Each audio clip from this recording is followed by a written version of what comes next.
So happy Valentine's Day to all. Now in this invitation हमने लिखा है कि invitation to spouse also. कोई बताएगा कि क्यों हमने ये spouse को भी invite किया है? आप अनम्यूट करके अगर रिप्लाई कर सकते हैं तो बहुत अच्छा रहेगा, इंटरैक्टिव वो रहेगा।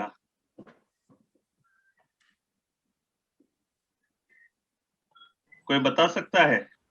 मुझे लगता है आप मुझे सुन पा रहे हैं? या I think so.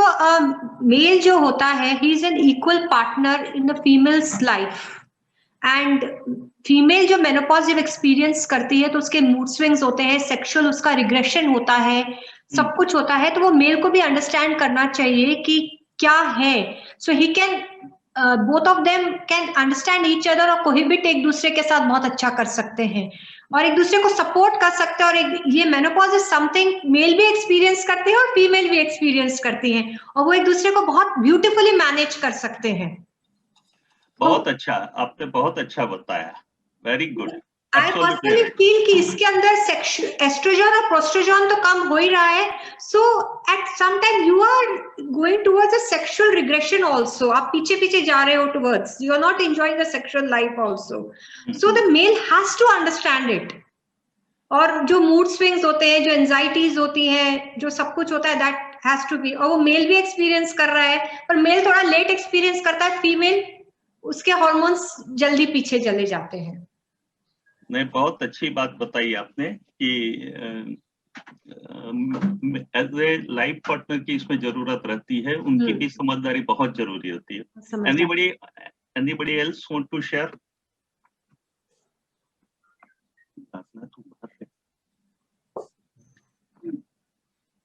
Anybody? Okay, आपने बहुत अच्छा बताया कि जो बताया बहुत एब्सोल्युटली सही था कि दोनों का अंडरस्टैंडिंग बहुत जरूरी है।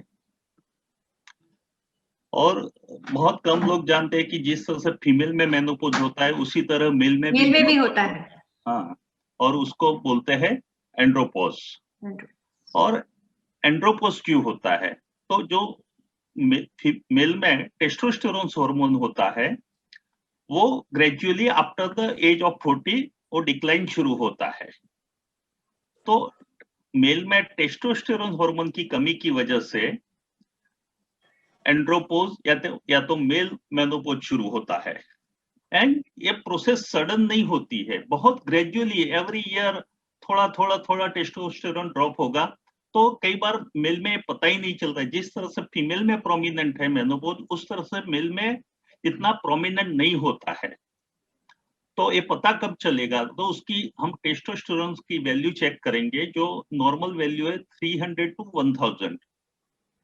उसमें अगर कमी आएगी, वैसे ग्रेजुअली तो कमी होगी लेकिन वो ज्यादा कमी हो जाएगी, तो हमें पता चलेगा कि मेल में भी मेनोपॉज आया है। और ये टेस्टोस्टेरोन की value at the age of 20 top पर रहती है। अब क्या सिम्टम्स होते हैं? पहले हम मेल मेनोपॉज की बात करते हैं तो low energy, depression, sadness, decrease motivation, उनमें कॉन्फिडेंस की कमी, कंसंट्रेशन नहीं रहता है, उनको भी नींद नहीं आती है और बॉडी फैट बढ़ता है। कई बार वुमन को ये लगता है कि मैं मेरे हस्बैंड को बहुत हेल्दी रखता हूँ, उसको अच्छा खिलाता पिलाता हूँ, इसलिए वो मोटा हो रहा है। शादी के पहले तो बहुत दुबला पतला था। ये भी एक रीजन हो सकता है अगर आप बहुत अच्छे से उनको रखते हो तो। लेकिन आफ्टर द एज 40 जब मेल में फैट का रीजन बढ़ता है तो ये भी एक रीजन हो सकता है कि टेस्टोस्टेरोन की हार्मोन्स की वजह से भी होता है। उसमें मसल्स मास जो होता है बॉडी का वो कम होता है और फैट का मास इंक्रीज होता है। मेल में भी ब्रेस्ट डेवलपमेंट होता है और बोन डेंसिटी, ऑस्टियोपोरोसिस बोलते हैं, वो होता है।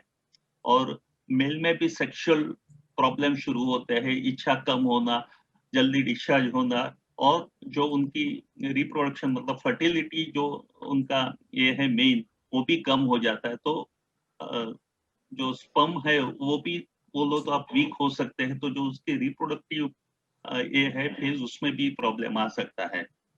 तो ये सारे सिम्टम्स है मेल मेनोपॉज के।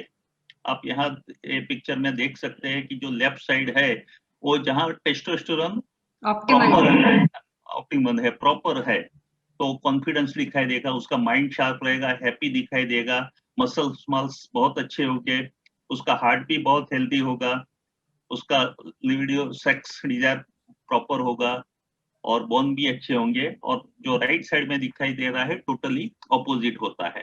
तो कई बार क्या लगता है कि हमें ऐसा लगता है कि हमारे मतलब मैं बहुत काम करता हूँ इसलिए थक गया हूँ, या तो मुझे प्रॉपर नींद नहीं मिल रही इसलिए थक गया हूँ, या तो विटामिन B12 और विटामिन D3 की डेफिशिएंसी आज सबको नजर आ रही है, तो ज्यादातर वो एक रीजन हो सकता है। तो हम और रीजन सोचते हैं, लेकिन कभी मेल में ये नहीं सोचते हैं कि ये सब होने का रीजन एक मेल मेनोपॉज भी हो सकता है।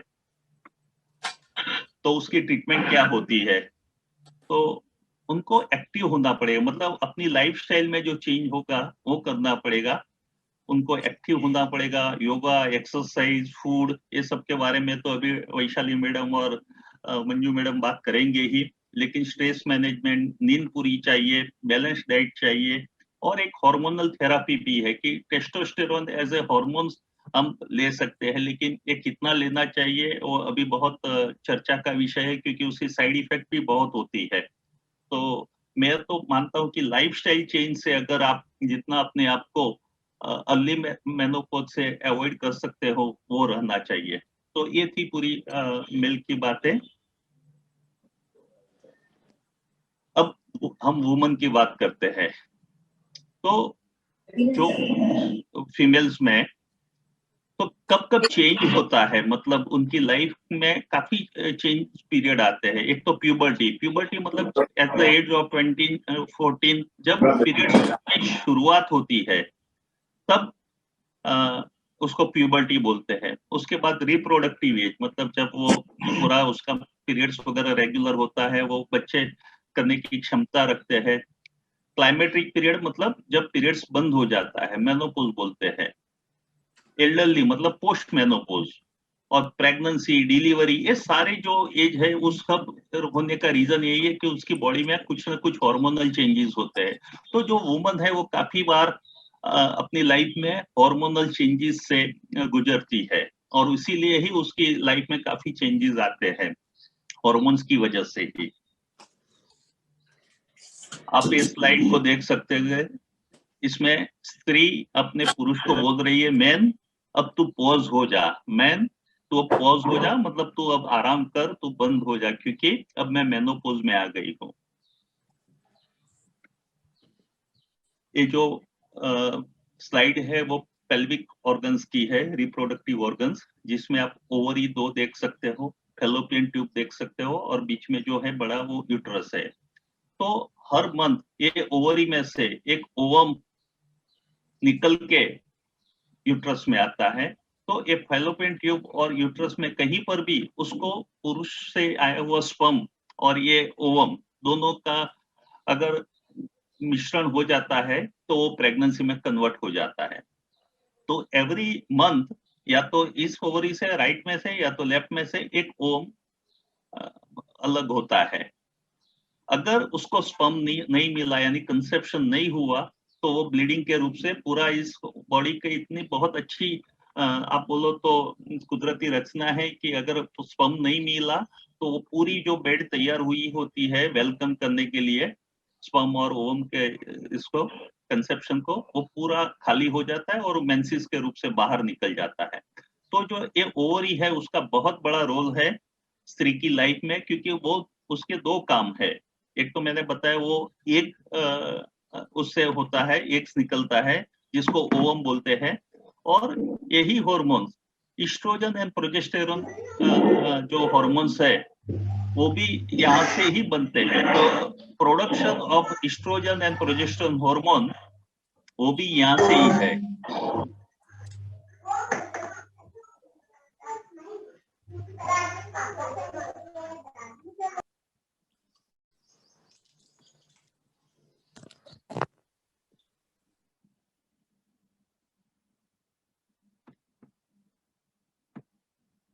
तो ये जो अभी क्या है, व्हाट इज मेनोपॉज, वो हम समझते हैं। तो रिप्रोडक्टिव एज में से आप जब नॉन रिप्रोडक्टिव एज में आते हो, उसको मेनोपॉज बोलते हो।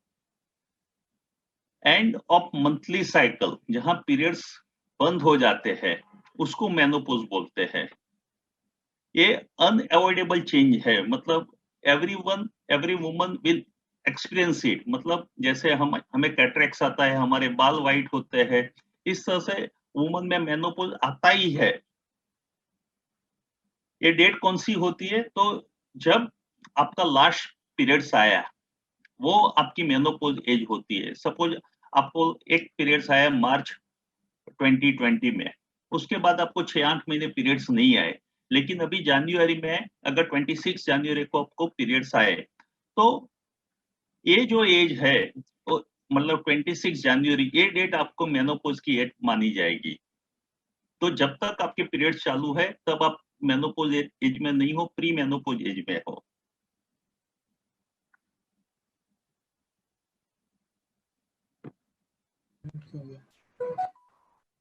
अभी हम बात कर रहे हैं कि मेनोपॉज के फेजेस क्या है, स्टेजेस क्या है। तो प्री मेनोपॉज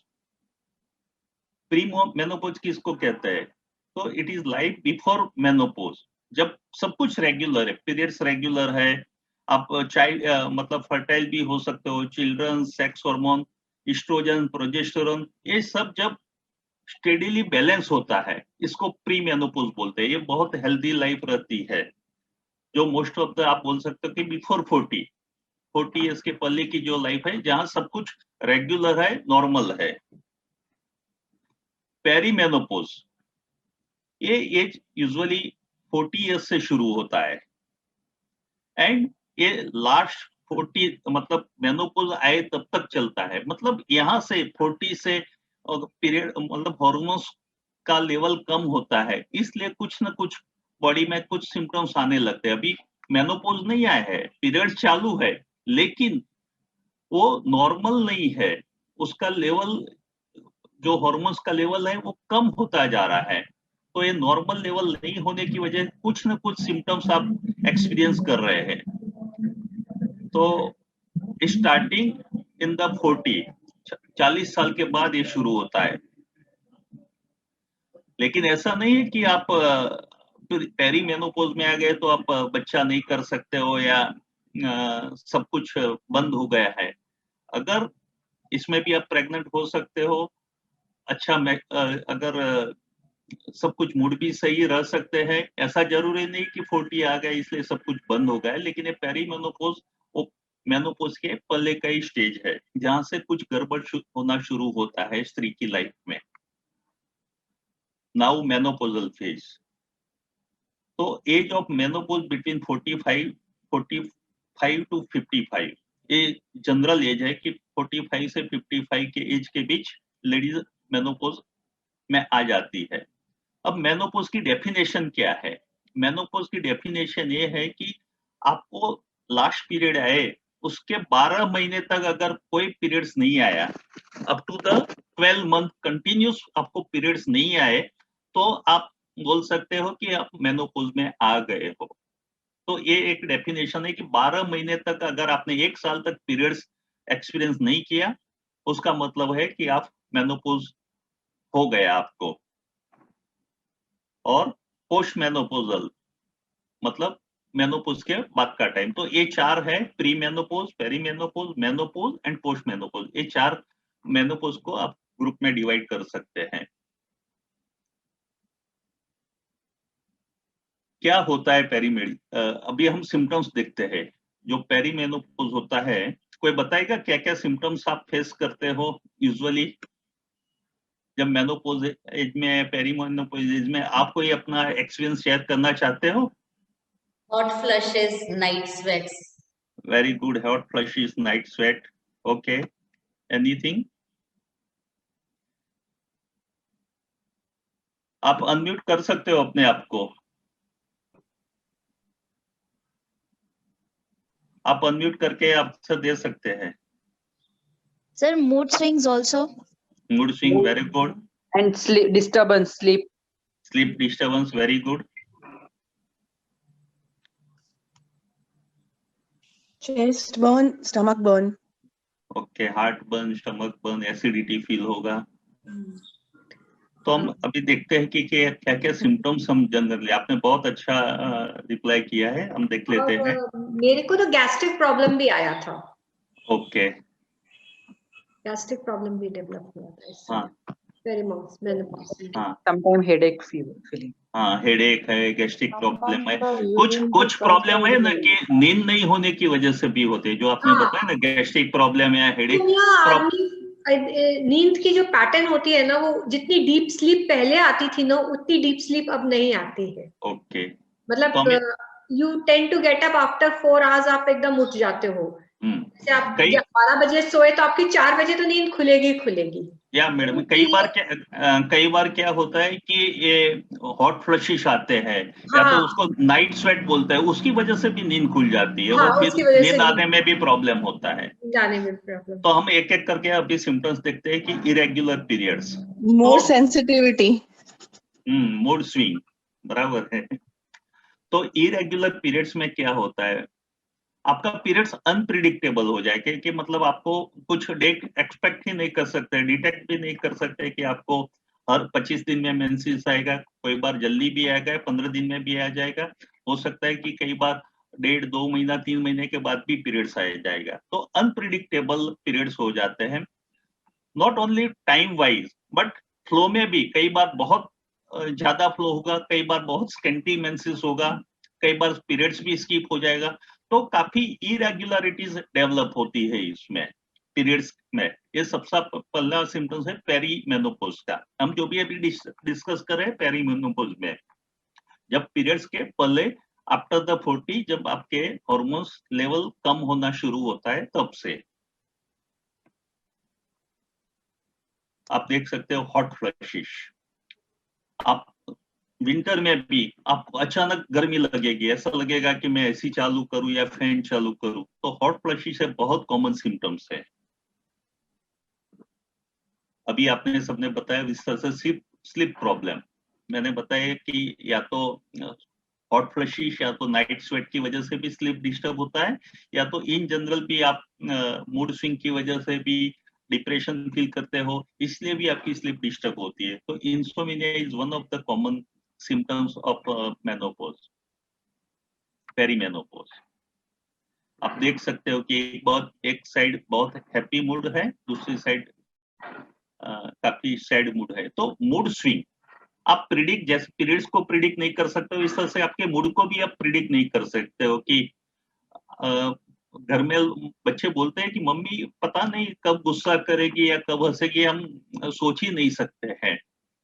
या तो कई बार डिप्रेशन भी उसका एक स्टेज है कि पेशेंट डिप्रेशन में चली जाता है। तो जिस तरह से पीरियड प्रिडिक्ट नहीं कर सकते, उस तरह से आपके मूड को भी आप प्रिडिक्ट नहीं कर सकते हो।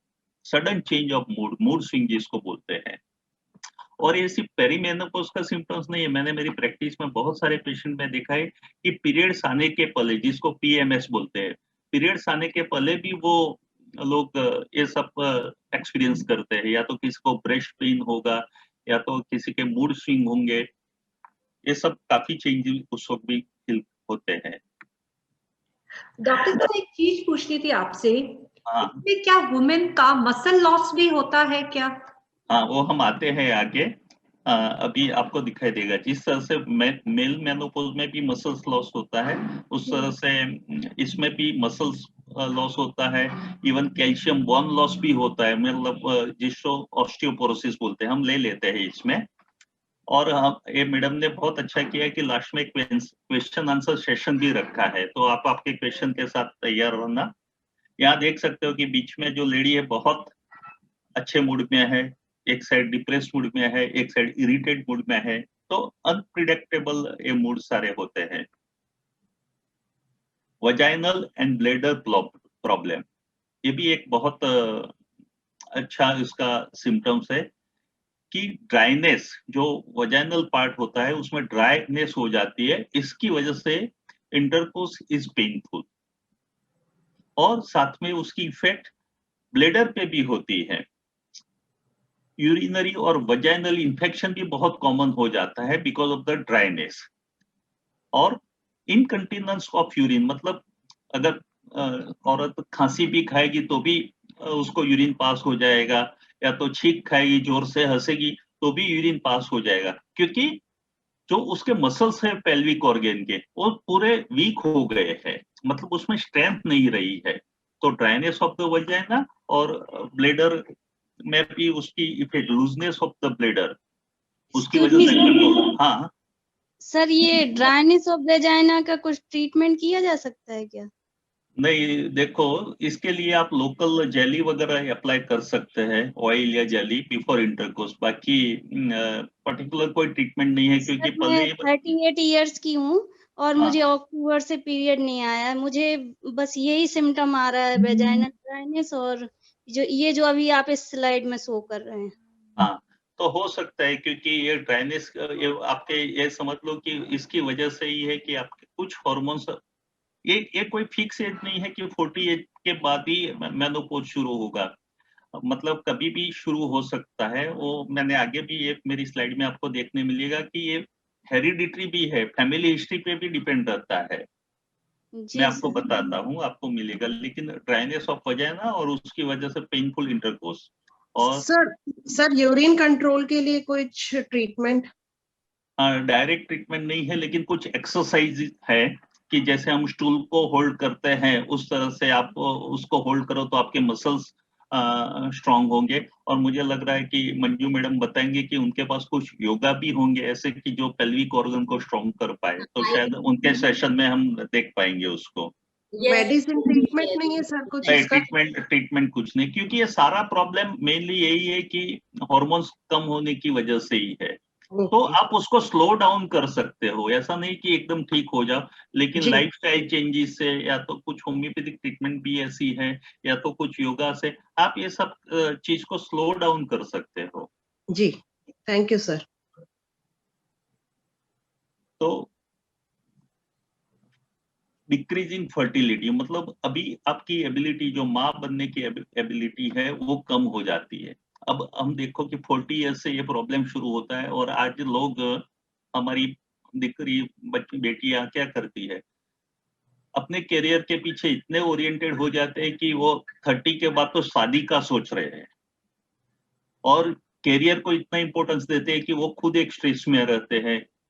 कई बार वो कुछ उनको स्मोकिंग या कॉफी या कुछ कोल्ड ड्रिंक्स वगैरह के एडिक्शन हो जाते हैं, तो सारी इफेक्ट उनकी फर्टिलिटी पे आती है।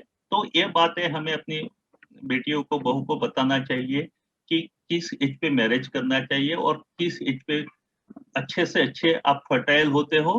तो अगर आप बच्चे का सोच रहे हो तो कब आपको कंसीव होना चाहिए। सब लोग यही सोचते हैं कि हम फाइनेंशियल एक बार सेटल हो जाए फिर हम बच्चे का सोचेंगे, लेकिन तब तक तो आप 35, 37, 38 पे पहुंच जाओगे, तो जो आपकी फर्टिलिटी की एज है वो बहुत आप अपर लेवल तक पहुंच जाओगे, तो आपको ये सोचना रहेगा। लेकिन ऐसा नहीं है कि पेरीमेनोपॉज में आप कंसीव नहीं कर सकते हो। अगर आपके पीरियड्स वगैरह रेगुलर है तो आप स्टिल उसको कंसीव कर सकते हो। और ऐसा भी नहीं है कि पेरीमेनोपॉज में आया तो आपको बर्थ कंट्रोल कुछ भी पिल्स वगैरह या कंडोम वगैरह यूज नहीं करना है, आपको करना चाहिए, क्योंकि उसमें भी कंसीव होने की पॉसिबिलिटीज है। तो पेरीमेनोपॉज, कुछ लोग ऐसा मानते हैं कि अब हम 42, 43 के हो गए तो हमें बर्थ कंट्रोल करने की जरूरत नहीं है। ऐसा नहीं है, आप फ्री सेक्स नहीं कर सकते हैं, उसमें भी कंसीव होने के चांसेस है। चेंजेस इन सेक्सुअल फंक्शन मतलब सेक्सुअल जो डिजायर है वो चेंज हो जाती है। तो satisfactory sexual intimacy before menopause वो कुछ पेशेंट में कंटिन्यू भी रखता है, कुछ में काफी चेंज हो जाता है। लॉस ऑफ सेक्सुअल डिजायर भी जिसे हम मेल में देखा वैसे ही फीमेल में भी हो सकता है। ऑस्टियोपोरोसिस मतलब बोन लॉस, जो ये क्या करता है कि विटामिन कैल्शियम जो होता है वो हमारी ओवरी में होता है। तो जब एस्ट्रोजन लेवल कम होता है वैसे ऑस्टियोपोरोसिस बढ़ता है।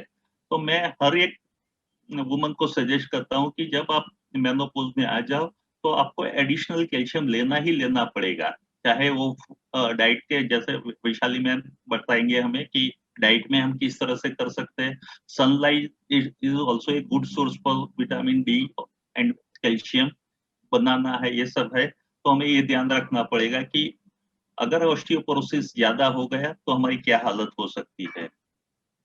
और ऑस्टियोपोरोसिस की तरह ही कोलेस्ट्रॉल लेवल में भी काफी चेंज आता है। जो अच्छा कोलेस्ट्रॉल है वो कम हो जाता है, बुरा कोलेस्ट्रॉल भी बढ़ जाता है। तो आप देख सकते हो कि एक क्लियर जो नंबर 1 है वो एकदम नॉर्मल आर्टरी है, और लास्ट में आप देखोगे तो कोलेस्ट्रॉल अंदर जमा हो जाने की वजह से उसका जो होल है वो पूरा नैरो हो जाता है, और उसकी वजह से हार्ट अटैक आने के चांसेस ज्यादा रहते हैं। तो मेनोपॉज की इफेक्ट ऑस्टियोपोरोसिस मतलब बोन पर भी होती है और आर्टरी पे भी होती है, और उसकी वजह से हार्ट अटैक आने के चांसेस रहते हैं। और आपने ये भी देखा होगा कि ओल्ड एज में फ्रैक्चर वगैरह वो बहुत कॉमन होता है। हमें लगता है कि ये तो सिर्फ बैठने गए और फ्रैक्चर हो गया, तो उसका ये रीजन ये भी हो सकता है कि हमारे बोन वीक हो जाते हैं, और उसी की वजह से नी का ये सब का जो बोलते हैं घसारा वगैरह, ये सब बहुत कॉमन हो जाता है। क्या वजह होती है, क्यों आप एज से पहले पेरीमेनोपॉज या मेनोपॉज में आ जाते हो। कई कुछ लोग बोलते हैं कि मैं 30 साल में ही मुझे मेनोपॉज आ गया, तो उसका रीजन ये हो सकता है या तो स्मोकिंग, फैमिली हिस्ट्री, जैसे मैंने बताया कि अगर आपके मदर को या ग्रैंड मदर को अगर जल्दी मेनोपॉज आया होगा तो आपको भी वो अर्ली मेनोपॉज आने के चांसेस है। अगर आप कोई कैंसर की ट्रीटमेंट ले रहे हो, केमोथेरापी या पेल्विक रेडिएशन, उसकी भी इफेक्ट ये मेनोपॉज पे आ सकती है। एंड हिस्टेक्टोमी, कुछ केस में यूट्रस रिमूव करते हैं। अब यूट्रस में भी ऐसा है कि कुछ डॉक्टर सिर्फ यूट्रस रिमूव करेंगे, ओवरी को रहने देंगे, तो कोई प्रॉब्लम नहीं है, क्योंकि ओवरी ही ये हार्मोन्स प्रोड्यूस करती है। लेकिन कुछ केसेस में क्या होता है, हिस्टेक्टोमी मतलब यूट्रस के साथ आपको ओवरी भी डॉक्टर को रिमूव करना पड़ता है। तो जब अर्ली एज में कोई वजह से हिस्टेक्टोमी हुआ हो, साथ में ओवरी निकाला हुआ हो, तो भी मेनोपॉज आने के चांसेस ज्यादा है।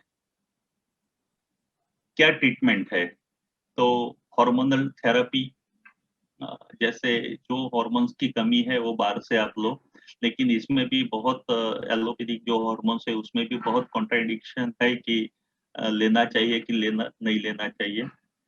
अभी जैसे मैंने बताया कि वजाइनल ड्रेनेज के लिए जेली और ऑयल यूज कर सकते हो। योगा एंड डाइट, मैं मेरे सारे पेशेंट को ये एडवाइस करता हूँ कि आप मेरी दवाई तो लो, लेकिन साथ में आपको ये रेगुलर डाइट पे और योगा पे ध्यान देना ही पड़ेगा। पानी बहुत पीना पड़ेगा, क्योंकि उसकी वजह से स्किन ड्राई हो जाती है, वजाइनल ड्राइनेस होती है। तो ड्राइनेस को रिमूव करने के लिए मैक्सिमम आपको 10 से 15 ग्लास पानी पीना चाहिए। लाइफस्टाइल आपकी चेंज करनी पड़ेगी, एंड आपको एक्सेप्ट करना पड़ेगा कि हाँ, ये मैं अब मेनोपॉज में आई हूँ तो मुझे ये सारे चेंजेस होने की पॉसिबिलिटीज है मेरी लाइफ में। ऐसा नहीं है कि ये क्यों हो रहा है, क्यों हो रहा है मेरे साथ, ये ऐसा क्यों हो रहा है, मैं ही क्यों अनलकी हूँ कि मेरे साथ ये हो रहा है, ऐसा नहीं है। जैसे कैटरेक्ट होता है, बाल वाइट होते हैं, ऐसे मेनोपॉज भी आता है, और आपको एक्सेप्ट करना ही होगा। एंड लास्ट शुरू में ही बताया था कोई मैडम ने कि या फैमिली सपोर्ट बहुत जरूरी है। कुछ मैंने मेरे पेशेंट ने अपने फैमिली में बोल देते हैं कि देखो ये डेट पे मेरे पीरियड्स आने वाले हैं, उसके 2-3 दिन पहले मुझे कोई छंछेड़ना मत, मतलब मुझे कोई डिस्टर्ब मत करना, वरना मैं गुस्से हो जाती हूँ या तो मैं हर्ट हो जाती हूँ। तो इस तरह भी आप आपके फैमिली पार्टनर्स को, आपके बच्चों को समझा सकते हैं कि अब मुझे आपके सपोर्ट की जरूरत है। मैं तो आज हर एक स्पाउस को बताना चाहता हूँ कि आज वैलेंटाइन डे है, आपको फ्री ऑफ गिफ्ट कोई देना है अपने पार्टनर को, तो आप उनको टाइम दीजिए, उनको समझिए, वही सबसे बड़ी बात है। एक्सक्यूज मी सर, होम्योपैथी में कुछ ये हार्मोन थेरेपी जैसा होता है क्या? बस अभी वही बात पे आता हूँ मैं। होम्योपैथी, रोल ऑफ होम्योपैथी क्या है, इसके लिए मैं बताऊंगा कि हमें समझना पड़ेगा कि होम्योपैथी साइंस क्या है। बहुत अच्छी लाइन जो आप देख रहे हो, second line, we are not treating disease but we are treating person. यहाँ कुछ मेरे पेशेंट भी मुझे नजर आ रहे हैं, आपके गर्ग साहब वगैरह भी है। तो वो लोग समझते हैं कि कोई पेशेंट हमारे पास आते हैं तो हम उनका बहुत डिटेल में हिस्ट्री लेते हैं और हिस्ट्री लेने के बाद हम उनको दवाई प्रिस्क्राइब करते हैं। तो ऐसा नहीं है कि आपको मेनोपॉज है तो ये दवाई, आपके बाल उतर रहे हैं तो ये दवाई, आपको एसिडिटी हो रही है तो ये दवाई, ऐसे कोई फिक्स दवाई नहीं होती है। लेकिन हमारे पास जो दवाई होती है वो पर्सन की दवाई होती है, वो व्यक्ति की दवाई होती है, नहीं कि रोग की। तो रोग के नाम पे हम दवाई नहीं देते हैं, हम पर्सन का पूरा स्टडी करते हैं, उसका अभ्यास करके ही उसको दवाई प्रिस्क्राइब करते हैं और वही दवाई बहुत अच्छे से वर्क करती है। और मैं ये बोलूंगा कि जो इसकी प्रोसेस है उसको हम स्लो डाउन कर सकते हैं। ऐसा नहीं कि आप दवाई लोगे तो मेनोपॉज आएगा, ऐसा नहीं है। मेनोपॉज की प्रोसेस को स्लो डाउन कर सकते हैं और उसके जो सिम्टम्स पेशेंट एक्सपीरियंस कर रहा है उस पर हम कंट्रोल कर सकते हैं। मतलब उसको जो उसकी इफेक्ट हो रही है उसके मूड स्विंग पे, उसके पीरियड्स पे, मैं कुछ केसेस आपको शॉर्ट में बता रहा हूँ, उससे आपको आइडिया आएगा कि हम किस तरह से पेशेंट को डील करते हैं और क्या फायदा है ये होम्योपैथी दवाई लेने का। क्योंकि मेरे बहुत सारे पेशेंट इसको स्वीट पिल्स या तो मैजिक पिल्स बोलते हैं और सच में वो मैजिक है। बहुत छोटी छोटी मेडिसिन भी इतना बहुत अच्छा काम कर लेती है कि उनको मैजिक पिल्स ही बोलना पड़ेगा हमें। मैं होम्योपैथ डॉक्टर हूँ इसलिए नहीं, लेकिन आप में भी कोई होगा कि जिसने होम्योपैथी अभी लिया होगा और कुछ अच्छा एक्सपीरियंस फील किया होगा। आप बाद में शेयर करना चाहो तो कर सकते हो। और ये दवाई कोई साइड इफेक्ट नहीं है, homoeopathy known for no side effect और कोस्ट इफेक्टिव भी मेडिसिन है और इजी टू टेक। मतलब इतनी स्वीट पिल्स होती है कि बहुत कुछ ज्यादा उसमें आपको उसको प्रिजर्व करने के लिए या तो कोई उकाले वगैरह नहीं बनाने पड़े, बस डिब्बी खोली 2-3 गोली मुंह में रख दिया, दैट्स ऑल। और दूसरा कि आप एक प्रॉब्लम के लिए डॉक्टर के पास जाते हो तो सिर्फ वही प्रॉब्लम आप ठीक नहीं करते हो। सपोज आप बाल के लिए गए तो सिर्फ बाल आपके ठीक नहीं हो रहे, लेकिन ऑल ओवर आपकी जो इम्यूनिटी है वो बढ़ती है और ऑल ओवर इम्यूनिटी बढ़ने की वजह से आपको और भी कोई रोग नहीं आएगा। आपका जहां भी इम्बैलेंस है हार्मोन्स का, वो सारा इम्बैलेंस बैलेंस में कन्वर्ट हो जाएगा। आपने कोविड में भी एक्सपीरियंस किया होगा कि गवर्नमेंट ऑफ इंडिया ने भी एक आर्सेनिकाल नाम की दवाई एज ए इम्यूनो बूस्टर लोगों को दी और बहुत अच्छे रिजल्ट हमने पाया है। तो होम्योपैथिक दवाई का यही सबसे बड़ा ये है कि आपको अंदर से स्ट्रॉन्ग करता है, आपका रेजिस्टेंस पावर बढ़ाता है, आपकी इम्यूनिटी बढ़ाती है। और जब आपकी इम्यूनिटी स्ट्रॉन्ग होगी तो बाहर से कोई भी डिजीज आप पर अटैक नहीं कर पाएगा। मैं कुछ सिंपल केसेस आपको बता रहा हूँ कि मेरे पास एक बार 47 इयर्स की लेडी आई, उसकी कंप्लेंट थी हॉट फ्लशिश। लेकिन हम सिर्फ उसको हॉट फ्लशिश पे दवाई नहीं देते, हमने पूरी उसकी लाइफ को देखते हैं, बचपन से लेके उसका स्वभाव कैसा रहा, उसकी लाइफ कैसी रही, उसके फैमिली मेंबर्स के साथ रिलेशन कैसे रहे, उसको क्या सपने आते हैं, खाने में क्या अच्छा लगता है, क्या अच्छा नहीं लगता है, ये सारा देख के हम उसको एक दवाई प्रिस्क्राइब करते हैं। जैसे ये लेडी कैसी थी, बहुत टॉकेटिव थी और उसका एक सिम्टम्स ये था कि उसको कहीं पर भी आपने थोड़ा दुपट्टा भी लगा दिया, जैसे मैंने अभी टाई पहनी है वैसे वो नहीं कर सकती है, वो अपना नेक बंद नहीं कर सकती है, उसको सफोकेशन फीलिंग होता है। और ये लेडी, आपको लगे कि वहां कोई क्लब की वो प्रेसिडेंट थी और एक डोमिनेट लेडी थी, उसको ऐसा लगे कि मेरे हाथ में पावर होना चाहिए। उसको स्नेक के ड्रीम्स आते थे और उसको गर्मी सहन नहीं होती थी। उसको ऐसा लगता था कि बस अहमदाबाद में जब समर आता है तो मुझे मन होता है कि मैं यूएस चली जाऊं। और मैंने उसको लेकेसिस नाम की होम्योपैथिक दवाई है जो स्नेक में से बनती है, वो उसको प्रिस्क्राइब किया और उसका बहुत अच्छा रिजल्ट मिला। आप देखो कि ये पेशेंट को यहाँ टाइट क्लॉथ सहन नहीं होता और आप स्नेक को भी पकड़ोगे तो उसको नेक से पकड़ोगे। तो होम्योपैथिक बहुत डिटेल साइंस है, मैं आपको कुछ समझ अभी कुछ बता नहीं सकता हूँ, लेकिन मैं जस्ट बताता हूँ कि किस तरह से हम अपनी दवाई सिलेक्ट करते हैं। तो यहाँ उसका नेचर भी हमने देखा, उसका ड्रीम्स भी देखा, उसका फिजिकल जनरल भी देखा, मतलब उसको क्या अच्छा लगता है, क्या अच्छा नहीं लगता है, और हमने दवाई सिलेक्ट किया। ऐसी एक 43 इयर्स की लेडी आई, उसको मूड स्विंग का प्रॉब्लम था, लेकिन वो पेशेंट एग्जैक्ट ऑपोजिट थी, एकदम माइल्ड थी, मतलब बस उसको बस चाहिए लव चाहिए, वो बहुत डरपोक थी। बस उसको हमेशा यही कंप्लेन थी कि बस मेरे फैमिली मेंबर्स मुझे टाइम नहीं देते हैं, और बात-बात पे रो जाए, आप उसको थोड़ा भी कुछ बोलोगे तो वो रो पड़ेगी, और उसके पीरियड्स हमेशा डिले हो, बोले कि मुझे कभी 1 महीने पे पीरियड्स आए ही नहीं, हमेशा 15 दिन, 20 दिन लेट ही आते थे। और बोले कि जब भी मुझे सफोकेशन फील होता है, जब भी मुझे अच्छा नहीं लगता है, ऐसा लगता है दम घुटता है, तो मैं अपनी बालकनी में जाके खड़ी रहती हूँ, तो मुझे बहुत अच्छा लगता है। तो मैंने उसको पल्सेट दिला दिया। तो caring, loving and mild woman, और यहाँ उसको खुली हवा में जाने से अच्छा लगा, और बहुत रो पड़ती थी। पल्ली लेडी थी, वो पावरफुल लेडी थी, उसको पावर चाहिए, यहाँ ये रो पड़ती थी, तो उसको पल्सेट दिला दिया। एक एक और लेडी है 49, उसको हेयर फॉल का प्रॉब्लम था, हॉट फ्लशिश भी था। बस उसको क्या हुआ था, उसके फादर एक्सपायर्ड हो गए थे, तब से उसकी लाइफ ही पूरी चेंज हो गई थी। बस उसकी ही अभी 5 साल 7 साल हो गए उसके फादर को एक्सपायर हुए, तो भी उसको उसी के ही थॉट्स आते थे, और उसको खाने में सॉल्ट अच्छा लगता था। ये पेशेंट को मैंने सॉल्ट में से ही बनी हुई दवाई नेट्रम मोर दी, और उसको बहुत अच्छा लगा, और उसके हॉट फ्लशेस भी ठीक हो गए। उसका मूड भी, जो बहुत डिप्रेस थी और अकेले रहना चाहती थी, उसने यूँ बोलो कि अपने आस-पास एक वॉल बना दिया था, और वो वॉल में अकेली रहती थी। उसमें उसको काफ़ी चेंज हो गया, और उसका नेचर में, मूड में और उसके फिजिकल प्रॉब्लम में भी बहुत चेंज आ गया।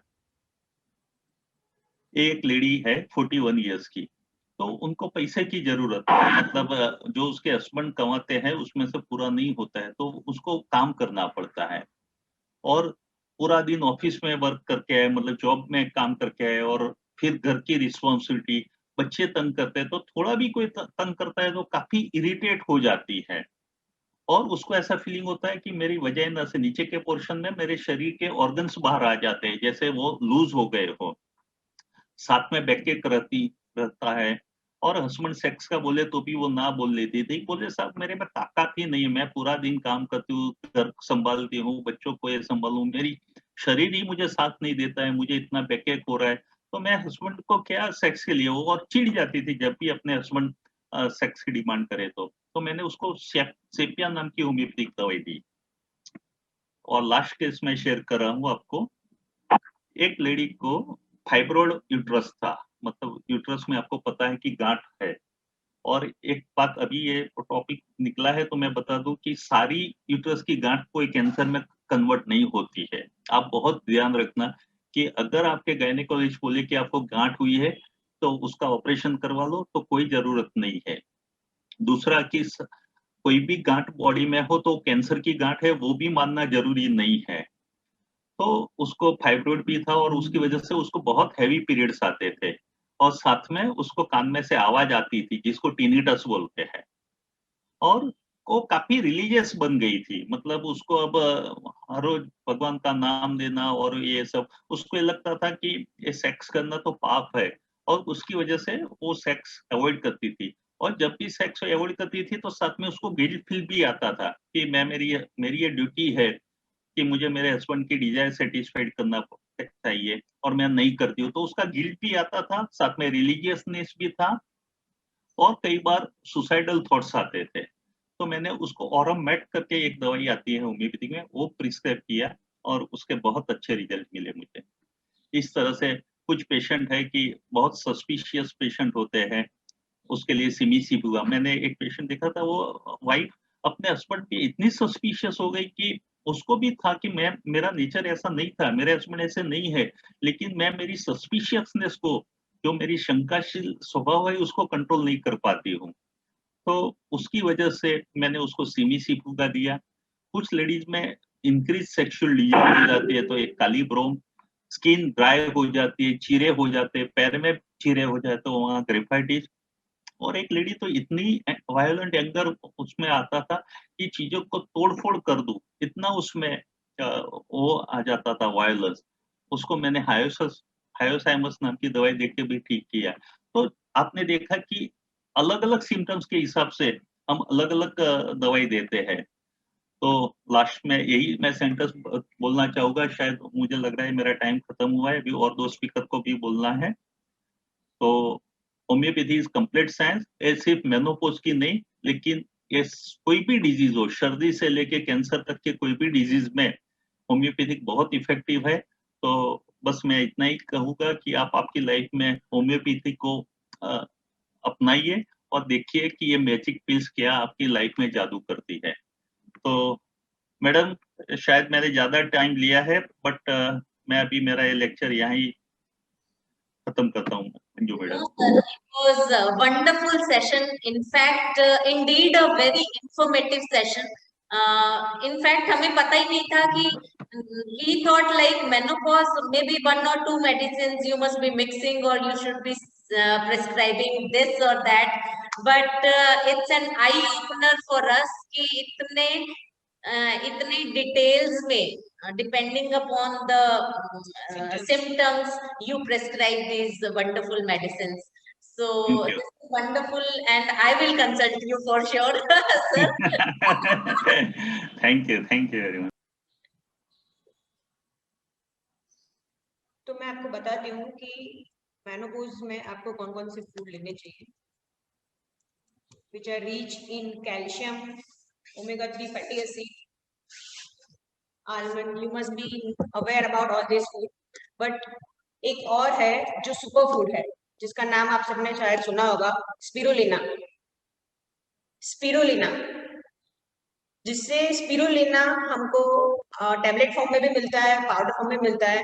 ये एक एल्गी है जो पानी में ग्रो करता है, और this is plant based food and it is very nutritious, rich in calcium. You can get omega-3 fatty acid.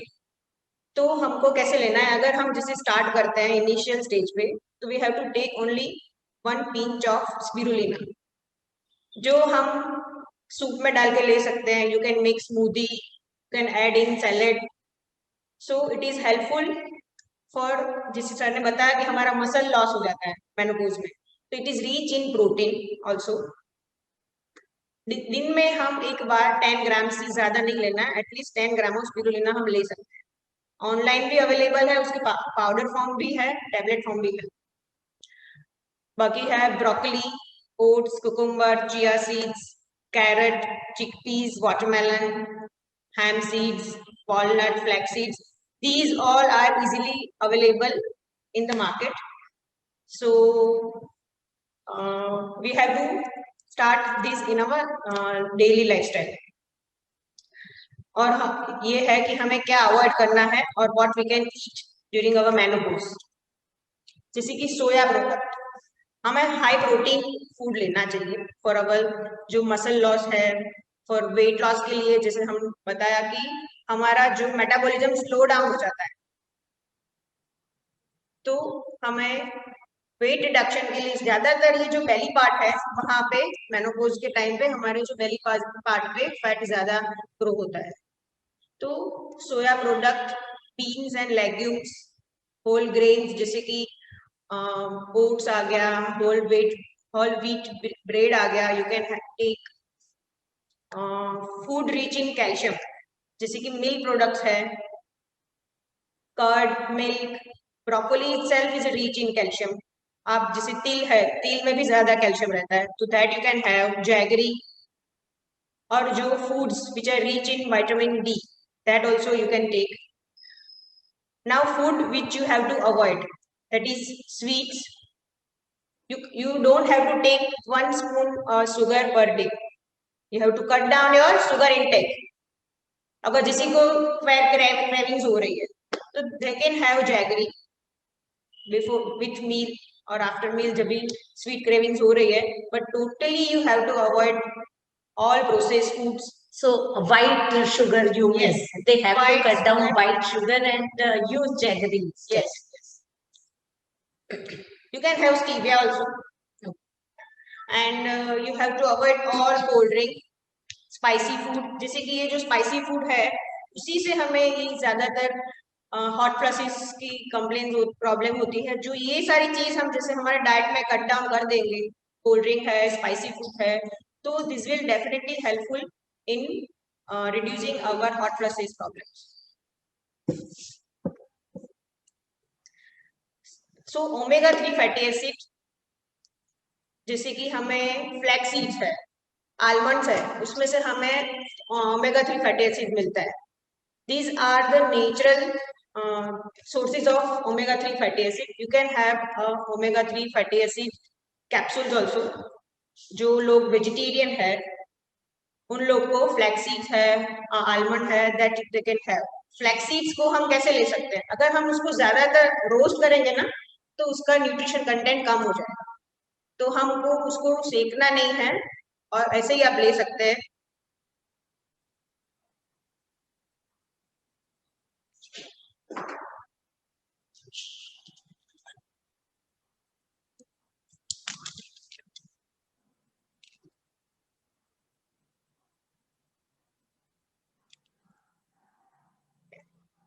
Drink sufficient water and stay hydrated.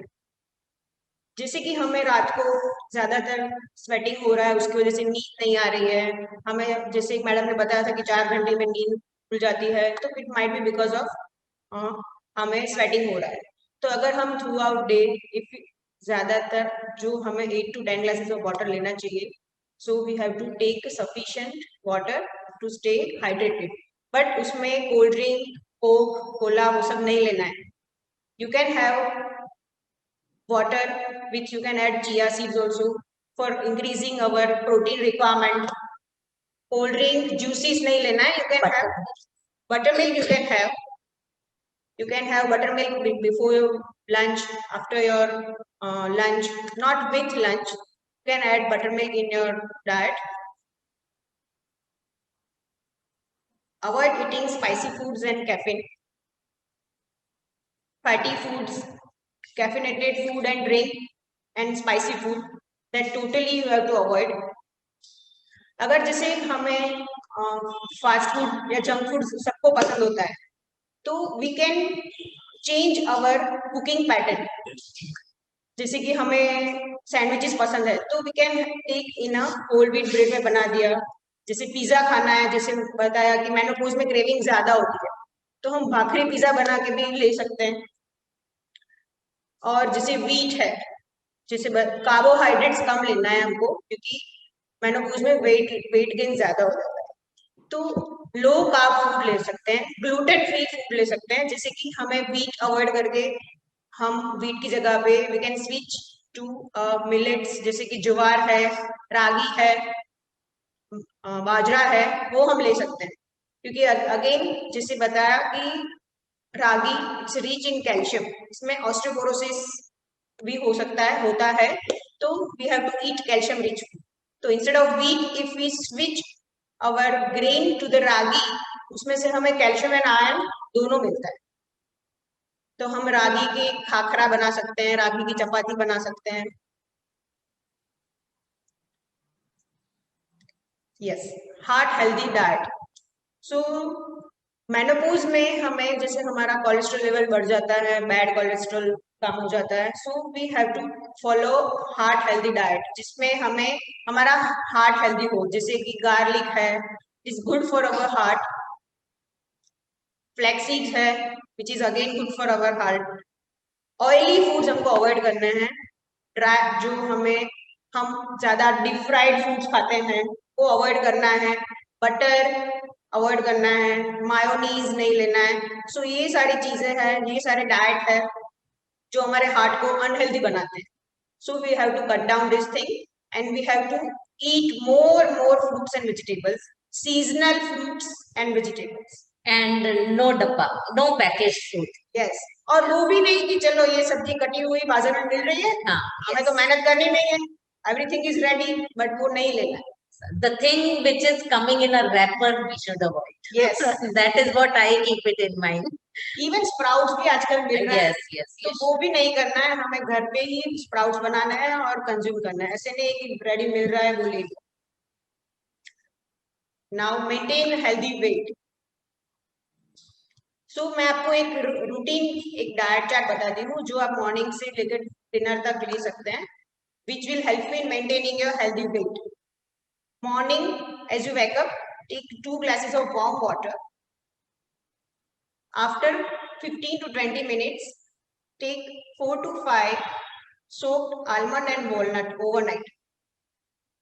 ये आपको आपके ब्रेकफास्ट से पहले लेना है। उसके बाद टेक कप ऑफ टी और milk whatever you are taking daily. उसके साथ आप ज्वार की रोटी ले सकते हैं। यू कैन हैव जैसे ओट्स के हम चिल्ले बना दिए, मूंग की दाल के चिल्ले बना दिए, pancakes. So these are the option for the breakfast.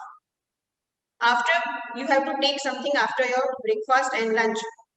जैसे एक मैम ने बीच में बताया था कि मुझे गैस्ट्रिक प्रॉब्लम ज्यादा होती है, मुझे एसिडिटी प्रॉब्लम ज्यादा होती है।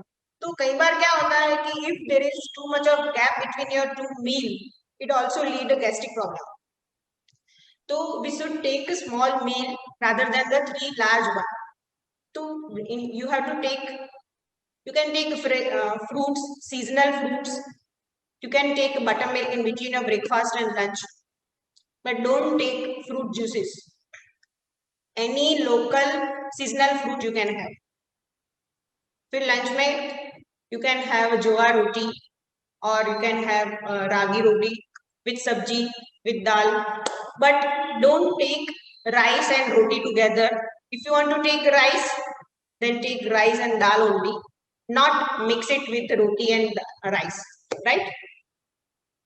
So carbs को complex नहीं करना है basically. Yes. Okay. जैसे कि आपको डिनर में खिचड़ी खानी है, आपको पुलाव खाना है, तो don't eat chapatis with it. जैसे आप पनीर भी ले सकते हैं, पनीर टोफू हो गया, जैसे मैंने आपको बताया था कि सोया इज गुड, तो आप टोफू भी ले सकते हैं। पर अगर जैसे कि टोफू लिया, पनीर की सब्जी ले ली, तो you can eat with the bread, wheat bread, not with the chapatis. क्योंकि ज्यादातर हम ये सोचते हैं कि ब्रेड नहीं लेना चाहिए, पर जैसे कि ये फर्मेंट फूड हो गया, फर्मेंट फॉर्म हो गया, तो bread is easy for digestion. जैसे कि हम डायरिया हो गया तो वी आर सेइंग कि डोंट टेक मिल्क, बट हम कर्ड तो लेते ही है, तो milk is heavy for digestion. That way bread you can take.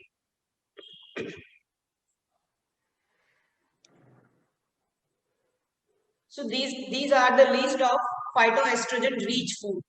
जैसे कि एस्ट्रोजन लेवल डाउन हो जाता है, so this will help you. Soybean sprouts, this is very rich in phytoestrogen, 789.6 micrograms.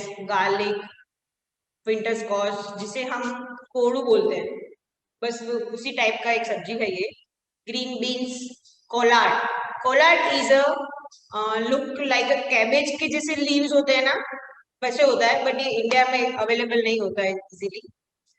Dry browns, ये है जो हम रास्पबेरी जो खाते हैं ना, उसका dry form.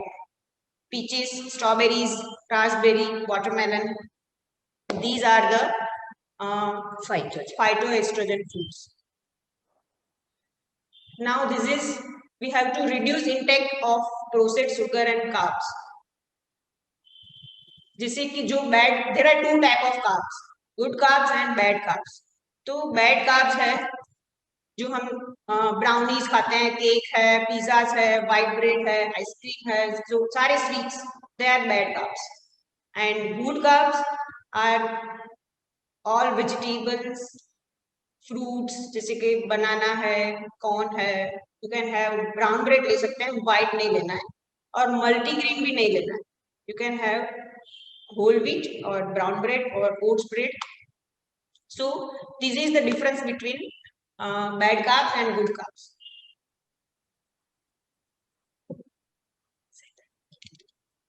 So you have to change your lifestyle, you have to change your eating pattern, so which will help you in taking proper decision what you have to eat and what you have to avoid in menopause. So now Manju ma'am will show you the yoga poses. Thank you so much, Vaishali, for this wonderful session. It's really helpful. Wonderful. So, see, I'll take it from where Dr. Ketan left actually. So somebody asked him some exercises to basically to strengthen your pelvic area, your vagina, to look which would the exercises which would help you to increase the lubricacy of your vagina or to strengthen the जैसा doctor साहब ने बोला कि आपका not even your vagina but urinary bladder also उसकी भी efficiency कम हो जाती है. So आपने सुना होगा कि कीगल एक्सरसाइजेज, अगर किसी ने नाम सुना हो तो. सो कीगल एक्सरसाइजेज मैं कहूंगी कि वो इट्स गुड कि वो जो भी साइंटिस्ट है या डॉक्टर है, कीगल नाम के डॉक्टर के नाम से ये रखी गई है, but that is not he borrowed it from India actually. Kegel exercises कुछ भी नहीं है, योग का 5,500 पुराना मूल बंध है एक्चुअली, है ना. So mool bandh is so first exercise where you can strengthen your pelvic area and your bladder and vagina, it would be your mool bandh. Mool bandh क्या है? When you pull your anus and vagina up, right, you can do it with me. Pull your vagina and anus up, hold it for 2 breaths maybe or 3 counts, 1 2 3, release. जिसे हम urine तो जैसे urine hold करते हैं तो urine में we don't actually use पूरा वो squeeze पूरा नहीं होता है, we hold it inside. This we have to pull up. Okay, right? So you have to pull your anus and vagina up, urethra up, hold, release. Inhale, pull it up, hold, release. So ये Kegel exercises हैं. आप इसको आप 3 breaths, 5 breaths, 10 breaths, जितनी आपकी capacity है, जैसे आप पुराने प्रैक्टिशनर होते जाएंगे, you can hold it for longer period. So this is मूल बंध एक्चुअली, है ना. योग में 3 बंध को मेन, वैसे बहुत सारे बंध होते हैं बट 3 बंध, महाबंध, त्रय बंध, उसको कई नाम है. उसमें फर्स्ट होता है आप चिन को लॉक करते हो, block your energy on the throat part which is Jalandhar bandh. Second is you hold the energy at navel point which is called Uddiyan bandh. And third is you hold the energy at anus, है ना. मूल बंध लगाते हो, ऊपर की तरफ एनर्जी को पुल करके उसको लॉक करते हो, दैट इज कॉल्ड मूल बंध. सो आप मूल बंध की प्रैक्टिस करें. आप ड्यूरिंग प्राणायाम आप ओंकार कर रहे हैं, भ्रमरी कर रहे हैं, उस टाइम पे आप इसको प्रैक्टिस कर सकते हैं. इट्स सो सिंपल कि आप सोने के लिए जा रही हैं, you are lying on the bed, you can do this exercises. भले आप उसको कीगल एक्सरसाइजेस नाम दो, but I prefer to call it mool bandh. So आप मूल बंध लगाएं, you will definitely get results. आपका यूट्रस, ओवरीज और ब्लैडर की कैपेसिटी, फंक्शनल कैपेसिटी डेफिनेटली बढ़ेगी. फिर जैसे कि सर के प्रेजेंटेशन से आई एम सो इंस्पायर्ड कि हर जने के लिए, हर पेशेंट के लिए जैसे मेडिसिन डिफरेंट है, सिमिलरली लाइक एक टी शर्ट का साइज हम सबको फिट नहीं होता है, right. So we all have different sizes for our clothing. Similarly, medicine भी आप उसके लिए अलग, आपके लिए अलग होगी as per your size or whatever symptoms or diseases. उसी तरह योगा के postures भी. And menopause is one interesting thing कि किसी को तो hot flush ज्यादा है, किसी को मूड स्विंग्स ज्यादा है, किसी को एब्डोमिनल वेट ज्यादा है, किसी को ओवरऑल वेट गेन हुआ है, कोई बहुत ज्यादा शेल में चले जाते हैं, दे गो इनसाइड, डिप्रेस हो जाते हैं, कई बहुत ज्यादा बोलने लगते हैं. मतलब जो सिम्टम्स हैं वो बहुत वेरी करते हैं. So here I will divide my postures into 3 parts, let's say, right. Once you hold them like this, I'll suggest some heart opening postures so that open their chest, open their heart and they can come out of their shell. Second is बहुत hyper हो गए हैं, बहुत दिमाग दौड़ रहा है, बहुत गुस्सा आ रहा है, एंजाइटी है, they need to just collapse, है ना, थोड़ा सा शांत करने की, उनका पैरासिम्पैथेटिक नर्वस सिस्टम ज्यादा एक्टिव हो जाए, कुछ ऐसे पोस्चर सजेस्ट करूंगी. And one set is fits all. Actually free size आता है ना कपड़ों में, it fits you all. So there are certain exercises which are suitable to all, right? So first thing is, first posture is Baddha Konasana, है ना? आप सबको पता होगा, इस called butterfly pose. So butterfly is when we move our knees up and down like this. This is called butterfly. So during in women's life, from puberty to menopause or post-menopause, this is the boon for their life. It helps them throughout. So you can move it like this. In some traditions, they are like, oh, you are not supposed to move your knees up and down. I respect all the traditions. So they hold it like this, and it's called a Baddha Konasana. So simple, and it strengthens your pelvic organs. It lifts your uterus and bladder up. It makes your spine erect. It balances your heart, right? And if you are so exhausted, what you can do is you can just take a deep breath, raise your hands up, exhale, and go down. So simple. And you will ask, what if I can't go this down? It's okay. You can put a bolster, a pile of pillows, or you can use your hands and you just relax. And these are restorative poses. You have to stay in the pose. ऐसा नहीं कि हम गए हैं, हम वापस आ गए and we expect some miracle to happen. No, you have to stay in the pose. Right? Similarly, आपको फॉरवर्ड बेंड मैं बता रही हूँ कि like if you ask me, तो मैं सिंपली वज्रासन में बैठूंगी. I take my hands up and I go down. But कुछ लोग इसको नहीं कर पाएंगे क्योंकि हिप्स उठ जाएंगे और या फिर वो नीचे नहीं जा पाते. That's fine. They can stretch there knees out. दोनों पैरों के बीच में 1 से 1.5 फीट का अंतर कर दे. Raise your hands up, take a deep breath, exhale and go down. Make sure your spine is lengthened. Your head is well rested on the bolster or pillow.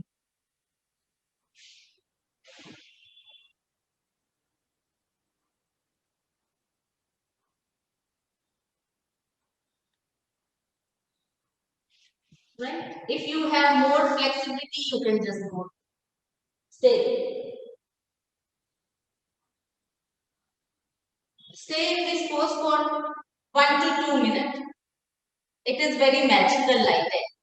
Calm down हो जाओगे. It activates your parasympathetic nervous system. Right?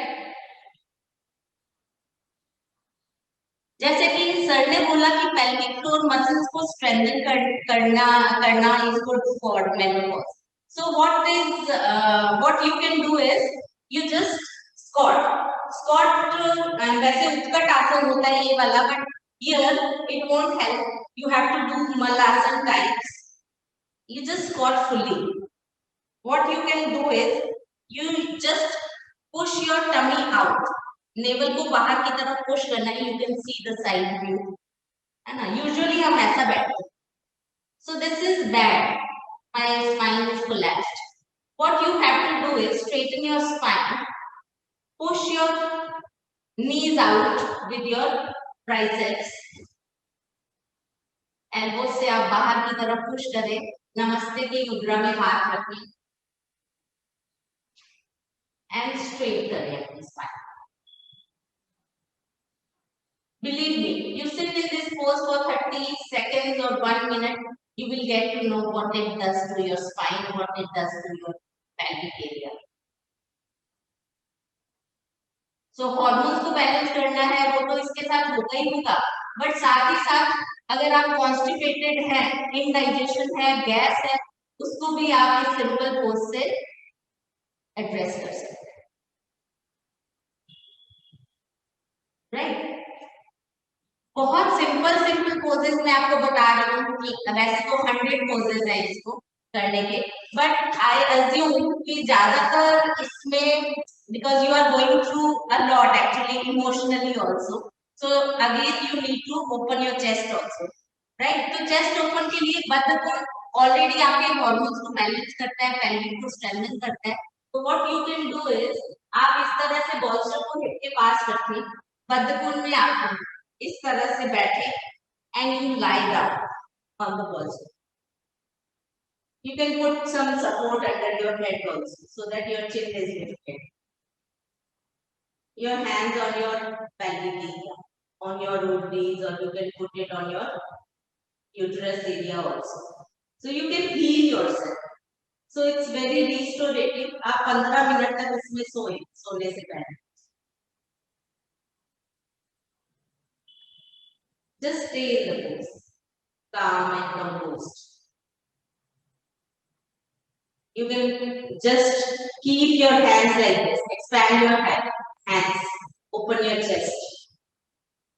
Automatically एक face पे smile आ जाएगा. Face बिल्कुल भी tense है. You are just vibrating. आपका mind है बहुत powerful है. It can actually do many things in life. So उसको हावी नहीं होने देंगे तो you can your menopause period nicely. And slowly bend your legs. 15 minute करना है, right? Here I will show you for 15 seconds. Just turn towards your left and you may sit up, please. Right? One more posture which is very good. विपरीत करणी मुद्रा, है ना? इसको posture के रूप में भी किया जाता है, बट यहाँ पे मैं आपको रिलैक्सेशन का एक तरीका बता रही हूँ. So just relax your body. बाकी तो आप सूर्य नमस्कार करें या फिर योगा के जितने भी पोस्चर्स हैं, you do everything. You have to lose weight to deal with your menopause. But here I am telling you postures which are good for your pelvic area and good if you are getting mood swings or you are too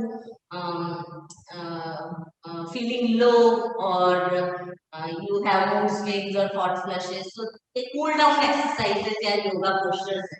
So इस तरह से आप body को wall के पास लाए, बैठ के आप बैक पे भी ये कर सकते हैं. And you just lie down, legs on the wall, pull your toes towards you, heel towards ceiling. Again your hands on the pelvic area or you can keep it aside. आप open करके सिर के पीछे भी लेकर जा सकते हो. You will open your heart as well. Uterus पे भी रख सकते हो. You can keep yourself. इसमें होगा क्या कि अगर आप थके हुए हैं, बहुत एग्जॉस्टेड फील करते हैं, पीएमएस बहुत ज्यादा है, क्रैम्प्स बहुत ज्यादा आते हैं, तो आप इसमें 15 मिनट 10 मिनट तक रुकें, राइट? तो सारा का सारा ब्लड फ्लो है जो आपके पेल्विक एरिया पे है, तो it will get strengthened. And these are so simple postures everyone can do. इसमें ये बहाना भी नहीं चलेगा कि मेरे से तो योग होता नहीं है. So इसमें तो योग करना ही नहीं है. I am giving all the resting poses. So you do all these resting poses and slowly come back. This again you can do it on your bed before you go to sleep, right? प्राणायाम इसमें एक magic की तरह काम करेंगे, है ना? अगर आपको पैल्पिटेशन हो रहा है, एंजाइटी है, स्ट्रेस्ड आउट है, तो आप प्राणायाम कर सकते हैं. ओमकार करें, उठाटी करें. If I am not wrong sir, during this time period, menopause period, कई लोगों को थायराइड भी डायग्नोस हो रहा है. सो थायराइड के लिए Ujjayi Pranayama, if you do it, it's very effective. And my favourite is Anulom Vilom Pranayama, जो सबको पता है, और सही टेक्निक से उसको करें. कई लोग पता है कैसे करते हैं. I just demonstrate for may be 5 seconds. And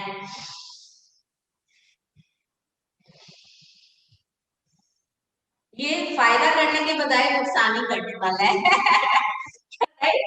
Where you are just not balancing your nadis, आप उसको डिस्टर्ब कर रहे हैं. So breath should be very actually बहुत ही पीसफुल कर देने वाला, बहुत काम डाउन करने देने वाला प्राणायाम है. तो उसका मैं आपको सही तरीका करूंगी और उसके बाद we'll be good to go for the question answer round. So first two fingers of your right hand, you can do it with me. You can just fold your first two fingers of right hand. Right nostril से ये जो lobe है ना knows का, इसको अगर हम touch करते हैं ना तो ये बंद हो जाता है, फिर सांस नहीं ले पाएंगे उससे. Just put one light thumb on your right nostril. Inhale from the left. सांस लेने या छोड़ने की आवाज नहीं आनी चाहिए, कंडीशन है. Close your left nostril. Exhale through the right. Inhale through the right. Close your right. Exhale through the left. Inhale through the left. Hold. Hold for a few seconds. Hold your breath. Exhale through the right. Hold your breath. Inhale through the right. Hold your breath. Exhale through the left. See, this is one round. One round I did without retention, without holding the breath. And second round I did with holding the breath. When we do it without holding the breath, it's called Anulom Vilom. When we hold the breath, it's called Nadi Shodhan Pranayama. So this is as per Shivanan tradition I am telling. कई traditions में बाहर की side में इसको hold करना नहीं होता है. So these are just variations, but you can choose maybe without holding the breath. Ujjayi प्राणायाम आप एक बार दिखा सकती हैं करके? Yes, Ujjayi is just let me finish this. अनुलोम विलोम से होगा क्या, जितना भी टेंशन है, एंजाइटी है, वो आप तुरंत फील करेंगे. It's my favourite. जब मैं क्लास में करवाती हूँ तो करवाने के बाद मुझे आंखें खोलने को मन नहीं करता. I just love the practice. Right, शांत हो जाएगा आपका मन. यस, उज्जयी प्राणायाम क्या है, आपको सबको पता होगा कि थायराइड और पैराथायराइड ग्लैंड्स यहाँ पे स्थित है ना, थ्रोट है ना, थ्रोट के बेस में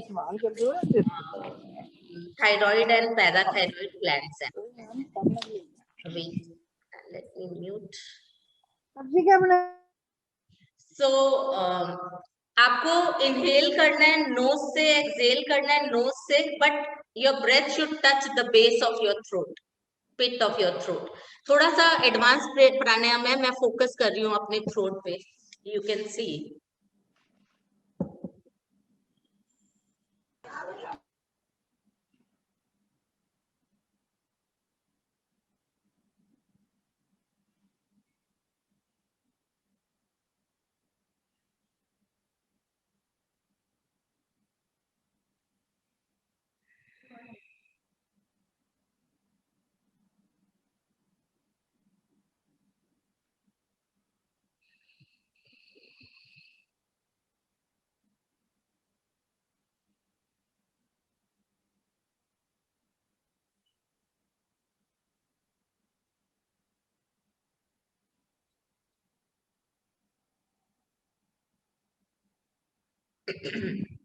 राइट. हो सकता है आपकी शुरू में ब्रेथ क्योंकि लंबी नहीं होती है सांसें, वो थोड़ा सा लंबा प्रैक्टिस करेंगे तो आप इसको इतना एक्सेस कर पाएंगे, है ना. ड्रैग करते हुए एक हल्का सा जैसे तेज बाहर हवा चल रही है तो दरवाजे के नीचे से कैसी साए साए की आवाज आती है, वैसी आपके गले में से आवाज आएगी. So you can practice. और या फिर पान खाया है आपने या कुछ मिंट खाया है, उसके बाद हम कैसे बच्चे थे तो कैसे करके यहाँ पे एक्सेस करते थे, सेम एक्चुअली वो आपको फील होना चाहिए. That is pit of your throat actually. जब अपन बच्चे थे और करके उसको मजे करके यहाँ पे ठंडा ठंडा फील करते थे. So that is how you can access your thyroid and parathyroid glands. Right. और इससे ज्यादा कोई क्वेरीज हो तो you can call me, we can share the numbers with you all. Yes. Now we open the platform for discussions. If you have any question, अगर किसी के भी questions हैं तो आप सर से, मुझसे या वैशाली से आप you are most welcome to. We'll try to answer all your queries. Thank you so much. Manju madam, मैंने अभी देखा थोड़ा पार्टिसिपेंट्स के लिस्ट में, तो मुझे ये बताते हुए खुशी हो रही है कि कुछ पार्टिसिपेंट्स एक हेमाक्षिक शाह है या तो रुजू ठक्कर है, वो दुबई से हमारा ये प्रोग्राम देख रहे हैं, तो ये बहुत अच्छी बात है। कुछ डॉक्टर्स है वो यहाँ ये प्रोग्राम देख रहे हैं, और एक आके गर्ग करके हमारे बहुत सीनियर पोजीशन पे थे SBI में, तो वो और उनकी वाइफ ये प्रोग्राम देख रहे हैं, तो बहुत अच्छा लग रहा है कि सब लोग इतना इंटरेस्ट दिखा रहे हैं और हमें अप्रिशिएट भी कर रहे हैं। Thank you everyone for joining us at the short moment. Actually हमने बहुत ज्यादा इसको लंबा टाइम नहीं था, लास्ट वीक ही हमने इसको अच्छे से प्लान करके and we put up. And thank you doctor साहब आपकी आपके इतने अच्छे नेटवर्किंग के लिए। And sir, there are many outside Gujarat, I think there are India also. They are from Jaipur, Bikaner, and Gurgaon. I can see many. Very good. Yes. Manju, you can hear me? Yes, I can hear you. Manju, can you demonstrate Bhramari once, Bhramari? Okay, Bhramari actually, there are many variations for Bhramari pranayam. What I like about Bhramari is the simplicity of the pranayam. People make it complex by doing this. Yeah, just show it in a non-complex way. Yeah, so I don't want all that, because that is a different, altogether a different pranayam. It's called Murcha pranayam. उसमें ये सब बंद करके और Bhramari किया जाता था। जब तक कि वो साधु थे जब जमाने में, तब तक उनको मूर्छा नहीं आ जाती थी, तो मूर्छा के आने से वो पहले वाली स्टेज से they used to pull it back. So these were like two things. So I don't do it with hands, using my hands. I do it simple. मैं आपको दो तरीके से बताती हूँ। अगर आप बहुत चंचल हैं, if you can't disconnect from the outer world, कि बाहर क्या हो रहा है, किचन में क्या बन रहा है, मेरे बाहर चंचल है। अच्छा, चंचल है तो हम बोलते हैं कि फिंगर्स का इस तरह से हुक बनाएं और अपने कानों में रखें। Take a deep breath and humming like a honey.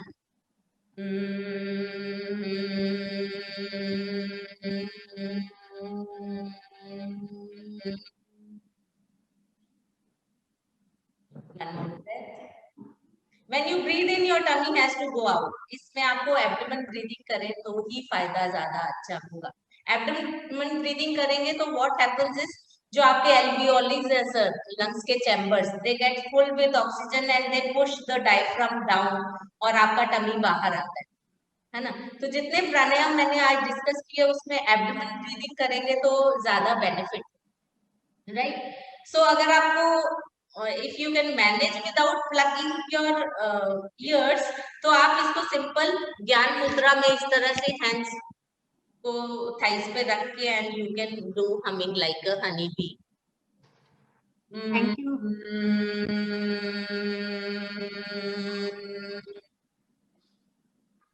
While doing this, you can do मूलबल,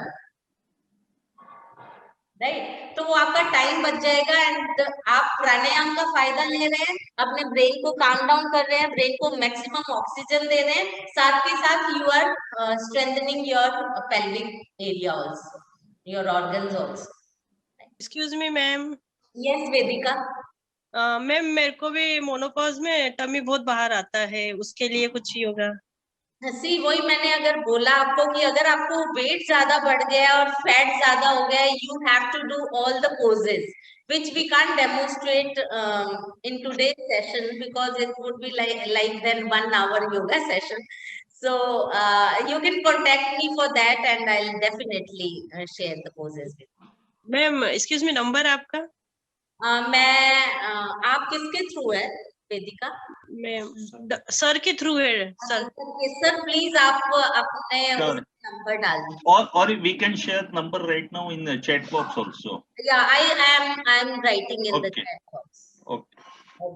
So anybody else?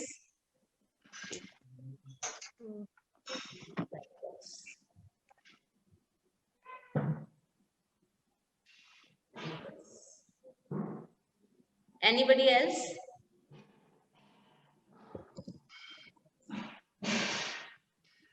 आप लोग गूगल पे योग सूत्र अहमदाबाद टाइप करेंगे तो भी सब डिटेल्स आ जाएंगे.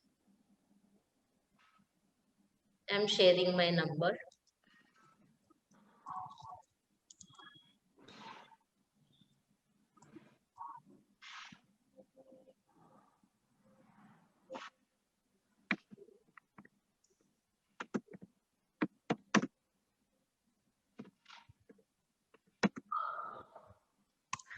Yes.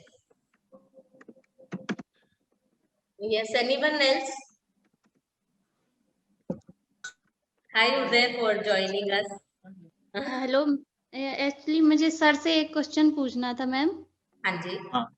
Go ahead. हाँ एटलीस्ट सर, हाँ सुन रहा हूँ.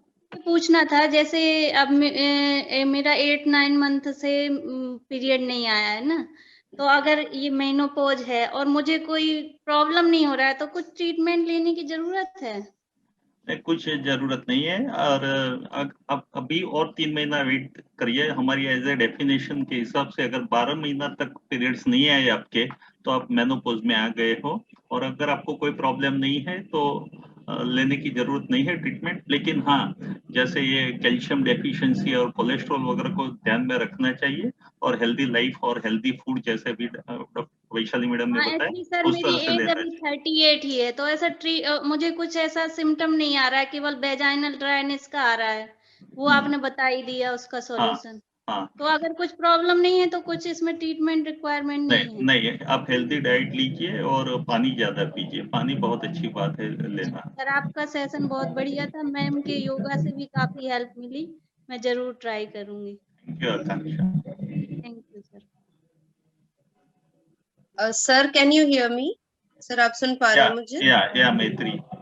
हाँ sir, it was a very nice session और बहुत कुछ इन्फॉर्मेशन मिला. सर मुझे एक बात पूछनी है कि कुछ 6-8 महीने पहले से मुझे थोड़ा सर्वाइकल स्पॉन्डिलाइटिस है, डिटेक्ट हुआ है. फिर नी पेन हो रहा था, तो मैं जब भी ऑर्थोपेडिक के पास गई उन्होंने कहा कि बोन डीजेनरेशन हो रहा है.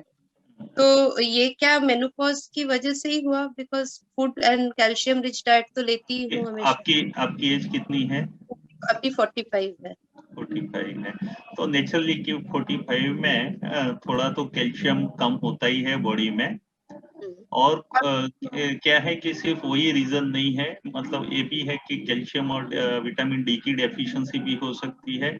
अभी मैंने देखा है कि कुछ लोगों को अभी चिकनगुनिया बहुत हुआ, कोरोना के साथ साथ चिकनगुनिया बहुत हुआ, उसमें भी कुछ जॉइंट्स पे उसकी इफेक्ट हुई. तो ये सब भी रीजन हो सकता है. कुछ लोगों में यूरिक एसिड का लेवल बढ़ जाता है तब भी जॉइंट पेन होता है, या तो आर्थराइटिस जिसको बोलते हैं. लेकिन अगर आपको बहुत ज्यादा प्रॉब्लम नहीं हो तो हो सकता है कि ये नॉर्मल विटामिन डेफिशिएंसी से ही कवर हो जाएगा और एक्सरसाइज से स्टिफनेस दूर हो जाएगी आपकी. सर जो बोन समझिए डीजेनरेट हो गए तो वो कह रहे थे कि फिर से रिकवर नहीं होते. I mean I want to know. Totally नहीं होगा. अगर आप ओबेस वगैरह नहीं होंगे तो नी पे इतना बार नहीं आया होगा, तो आपको नीचे बैठना है. आप नो डाउट अभी मैडम अलग बोल सकते हैं, मंजू मैडम, लेकिन हम बोलते हैं कि आपको नीचे नहीं बैठना है. अगर नीचे बैठ के खड़े होते हो तो हमारी नी अफेक्ट होता है. हमने इतने साल अपने नी को यूज किया, अब हमें अपना हिप जॉइंट को यूज करना है. ओके. और एक है कि पहले नहीं था बट बहुत स्वीट क्रेविंग होती है, मतलब खाने के बाद कुछ थोड़ा मीठा ना लो तो कैसे बेचैनी सी होती है. बट वेट भी कम हो रहा है. आपकी बात सही है. मैंने ये भी देखा है कि कुछ लोगों की क्रेविंग काफी चेंज हो जाती है. कुछ लोग बोलते हैं कि हम जब डिप्रेशन में होते हैं तो हमें चॉकलेट्स और शुगर खाने का मन ज्यादा होता है. तो हो सकता है कि मूड स्विंग और हार्मोनल चेंज के साथ आपकी क्रेविंग भी चेंज हो सकती है. जैसा कि वैशाली ने सजेस्ट किया था कि अगर क्रेविंग हो तो गुड़ खाइए. हाँ मैडम, अभी वही करेंगे. तो वो थोड़े दिन खाओगे तो अपने आप क्रेविंग बंद हो जाएगी. Believe me. और गुड़ के साथ चना भी खाना चाहिए, क्योंकि चना में भी प्रोटीन आ जाता है. मैडम ने अभी भी बताया कि यहाँ तो गुड़ और चना भी हम खा सकते हैं. और अभी तो चिक्की भी बहुत अवेलेबल है. जी सर, अच्छे ऑप्शंस बता दिए. Thank you very much. Sir T का कोई अल्टरनेटिव है? मैं बाकी तो हेल्दी डाइट लेती हूँ, लेकिन मुझे टी का एक एडिक्शन टाइप का है। कितनी टी पीते हो आप? 4 कप। 4 कप। ओके, आप हो सकता है तो ग्रेजुअली ग्रीन टी पे चले जाइए, जी और या तो फिर शुगर के बिना, जितना शुगर कम लोगे उतना ज्यादा अच्छा है। तो जी sir. Green tea is not मतलब एडवाइजेबल नहीं है, लेकिन नॉर्मल टी से थोड़ा बेटर ऑप्शन है ग्रीन टी। बाकी टी तो उसमें टी आता ही है, लेकिन जी बिना बिना sugar is good option. Okay sir, thank you.